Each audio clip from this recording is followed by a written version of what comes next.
Hello and greetings there, everybody out there in television YouTube land. I am Handsome Chicky Star. This is Chico S.A. Franco. And you are watching the introductory episode of Lucha Update, where we bring you back up to speed about all the goings on, wheelings and dealings with Luchaferian Rites and all the crazy luchadors here down in Tijuana, Mexico. Right now, I'm going to throw it to my main man here, Chico. Bring us up to speed. What's been going on? First of all, I'd like to say welcome back, Handsome Chicky Star. You are a all-time wrestling great.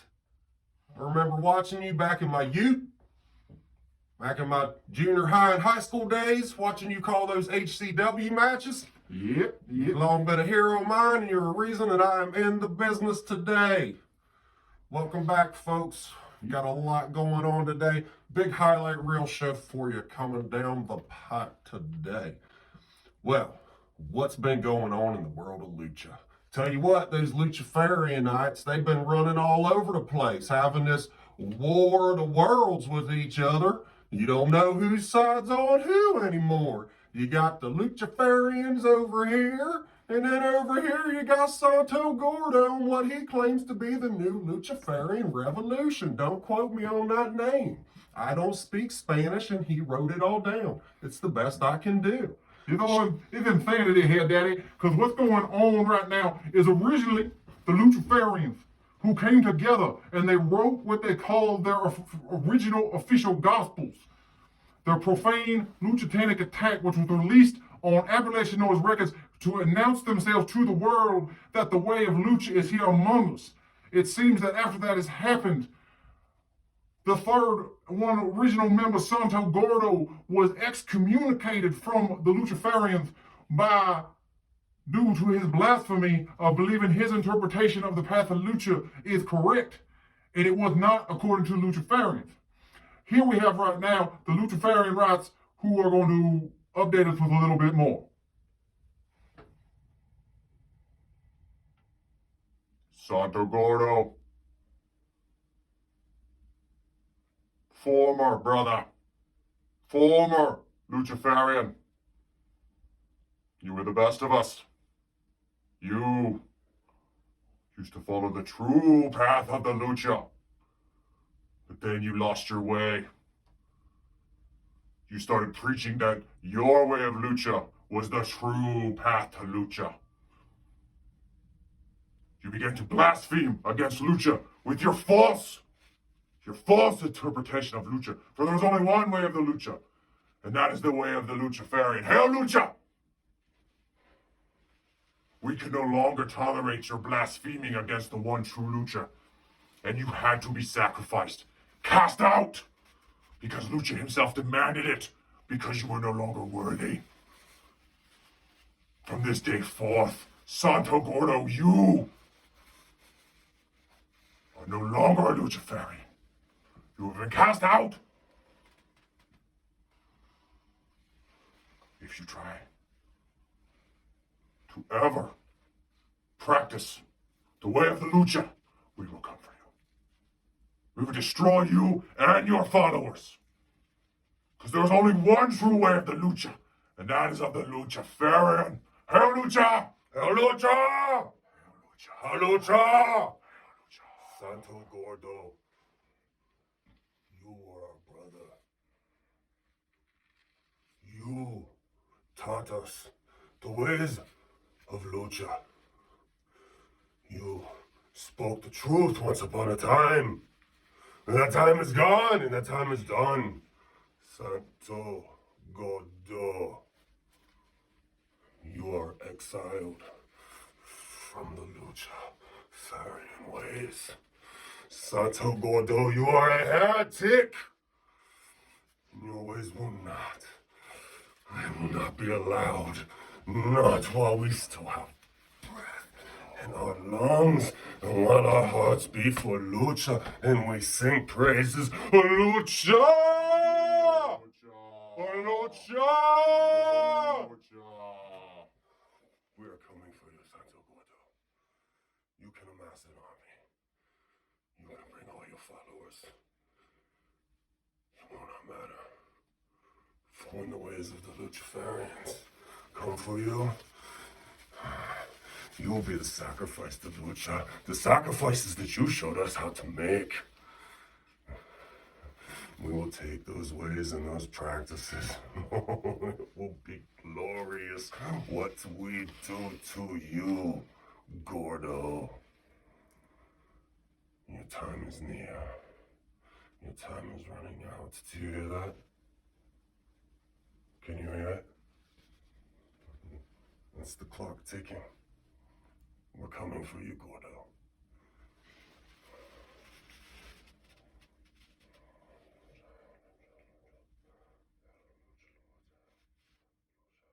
Let me tell you what, that's compelling stuff right there, Chicky. Now, coming up next, we're going to have a big match. Ano Inflamado, not to be confused with Ano from the Ano and Vomito pairing. Ano Inflamado, and he is going to be taking on the Grand Diarrhea. Now, I don't know who's the bigger piece of shit here, but the one that's got diarrhea in the name probably has a real big chance at it. What do you think about that one, Chicky? Well, I do agree here that he is a very city wrestler. So, I mean, it's a very apt name. As you can see from the highlights here, he just cannot get it together to save himself.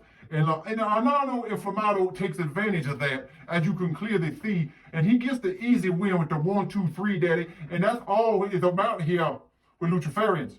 And the Lucha is all about ascending to the top of the heap right here.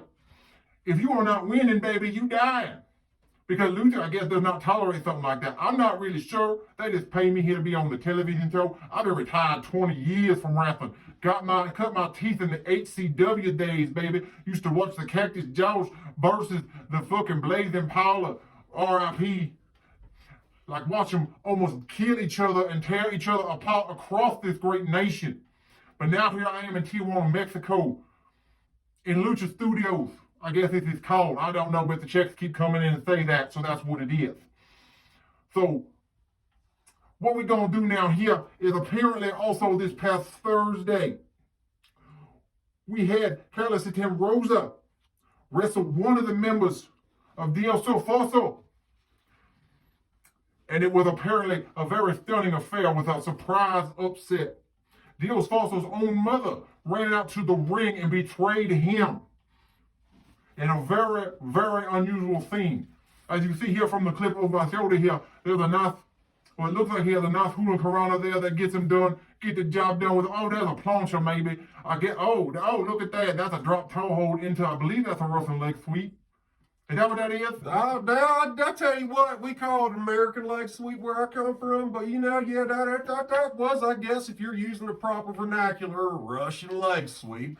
Now, Chicky, let's go ahead and talk about what we've got coming up. We've got the Zapata 1, Zapata the 3rd, and Zapata the 11th, and they're in a trios match taking on, what's that word right there? Satanos Balos Grandes? I don't know, man. I don't speak Spanish. It wasn't a mandatory class in my junior high, which is my max education. Chicky, with P.S. Dante and Serpentico Jr. the third. Those are the other two members of the match. It's going to be a trios. Now, I tell you what, I'm looking forward to this. The Zapatos is a family. Now, they got a Mexican tradition of wearing shoes. And the Zapato, they are the shoe people now. So what they do is Zapato 1, 3, and 11. That's a man, his third boy, and his 11th boy. If my math is correct. It's probably not.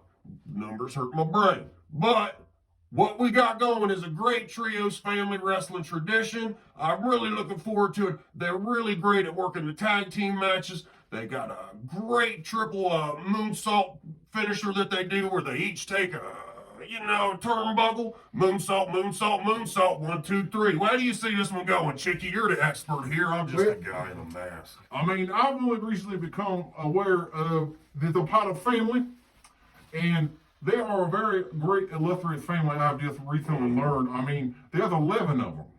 So, I mean, they got to be doing something right, and also their mother must be very, very tired in soul. But that's another story for another day here, ladies and gentlemen. She's a lovely woman. I've had dinner with her in Zapato 1 many a times. Oh, she is a lovely, lovely lady. She sounds like she is a true blessing here. But yeah, this family here, I found out that they have the strength because they actually lost Zapato 4, 5, and 6 way many, many years ago in an alligator dungeon match with El Dandy, Silver King, and the immortal La Parca.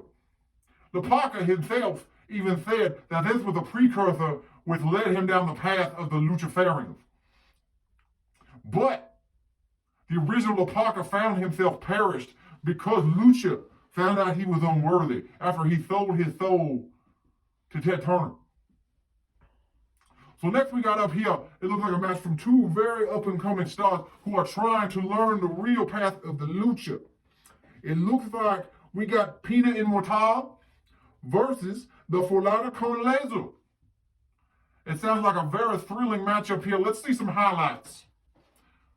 Oh, it looks like here we have a really nice suplex there from Franco. I'd like you to really pay attention to the way that he uses the Irish whip as his maneuver there to set this up. This is an expert at the Irish whip. He's an expert at reversing the Irish whip. I've seen this many times. This man's worked all over the world. The Irish whip is a maneuver that is basic and simple, but he uses effectively and uses it strongly to set his opponent up and to get reverses and to take control of the match. That's an effect. That's small things that winners do to become champions, Chicky. But I ain't got to tell you nothing about being a champion. You're sitting right over here with me. That's right, Daddy. I'm a 25-time world champion, baby. Ain't nobody could ever hang with me and my magic elbow right here, Daddy. Like, you could not stop it. It come get you anywhere, anytime, whenever, however I want, Daddy. It gonna get you.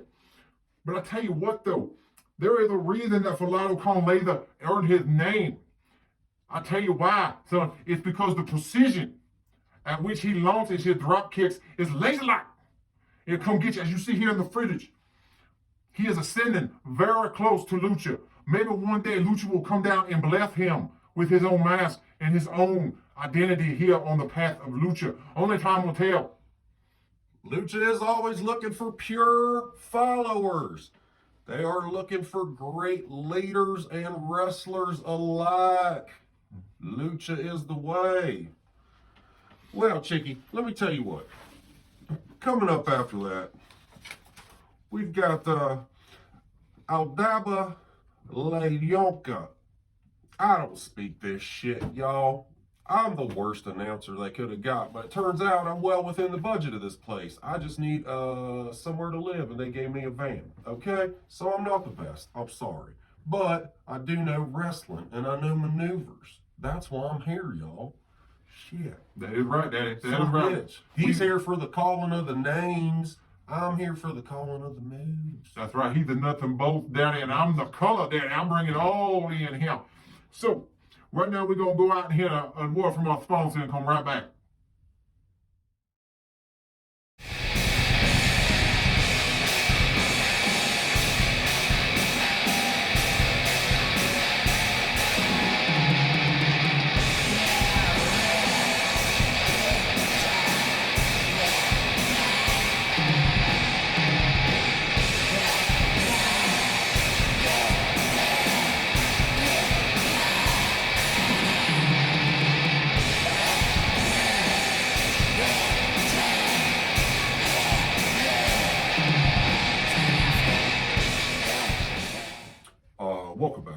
we have breaking news. Peanut Immortal has been sacrificed in an unfortunate incident today to our Lord Lucha, to Falado Con Laser. He has lost to Falado Con Laser and then was sacrificed to Lucha. For more on this story, I'm going to kick it over to my wonderful announcer partner here, Handsome Cheeky Steve. Handsome, go ahead, folks. Well, Daddy, before we cut the commercial here during the match, we saw that Falado got the upper hand on Pena. And so what that caused here was an imbalance of power, which allowed Falado to overcome the struggle he had against Pena Immortal, which come to find out by his name, he is not really immortal because he was sacrificed to Lucha shortly after this match. And Falado has been accepted into the ranks of the Luchaferians, as you see here on the footage of him winning. Afterwards, backstage, he was greeted with open arms by the Luchaferians and shown that he could be on the path to Lucha. So already today, just on the episode 1 here, we have already had a new recruitment to the masses here of the Luchaferians. As I was told, the cult is now growing, and they are just growing every day and going farther and farther and bigger and bigger. It's growing in other countries out here. There are Luchaferians in London. There's Luchaferians in Russia, in Japan, in Antarctica. Even in Guam, I told that. I got a letter the other day from Guam that said, hey, Figgy, stop. 1, love you and everything you've ever done. 2, I'm from Guam and I'm Luchaferian. Thanks, okay, bye. Which I found odd because I didn't even put my address on television or anywhere, but he somehow got it. I mean, I guess Lucha works in mysterious ways or something like that. But now it looked like they're everywhere. The cult is growing. And it seems like some people don't really care for that. It looks like this past Thursday, Vomito and Ano even called out the Luchaferians because they did not care about that. I'll tell you what, I really think, from a point of view outside of the wrestling ring, just an announcer guy, I really think that's a mistake from Vomito and Ano. At this point, the Luchaferians are on a roll right now. You don't want to stand in front of them. They are on a direct impact course with Santo Gordo, and they are ready to take down anyone that comes in their way. Now, I understand what Ano and Vomito are doing, trying to make a name for themselves by calling out the biggest guns that they can. It's just like the prison experience, you know? You either walk in and you knock out the biggest guy, or you get fucked by someone that night. And I really think that Vomito, and especially Ano, are gonna get fucked by someone tonight. Oh, we'll keep on spinning, Daddy. These Luchaferians are hot. They are near indestructible, and if they die, they just reascend to Lucha. It's a mysterious thing that I don't know. And they even have some words from Vomito and Ano right now that we're going to share with the people. Ano, Vomito, last Thursday you came out and challenged the Luchaferians. We do not take these challenges lightly, for we follow the true path of Lucha. We are the only true Lucha. You are false. Ano, Vomito, we accept your challenge. We will see you next Thursday on Univision in a scaffold and ladders match. No disqualification. When I tiger drive you off the top of the ladder through the mat, you will be sacrificed to the one true Lucha, and you will then know your way is false, Hail Lucha. Hell, Lucha. Ano! I'm looking forward to destroying you specifically. Vomito! We will throw you in the sawdust outside the ring. You have called out the Luchaferians, the followers of Lucha. This Thursday night, I will gladly DDT you through the table. Oh. This Thursday night, I know you will be laid out across the English announce table. I will climb to the top. My shooting star press will be the death of you. This Thursday night, the end is near for Ano and Vomito. You've caught your deaths out. It is over for you, Padres. Hello, Hello,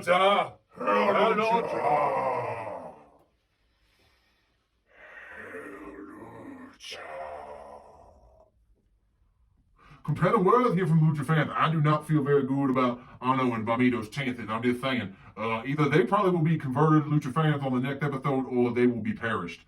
Well, that wraps up the first episode of Lucha Update here. I thank y'all for joining me here today.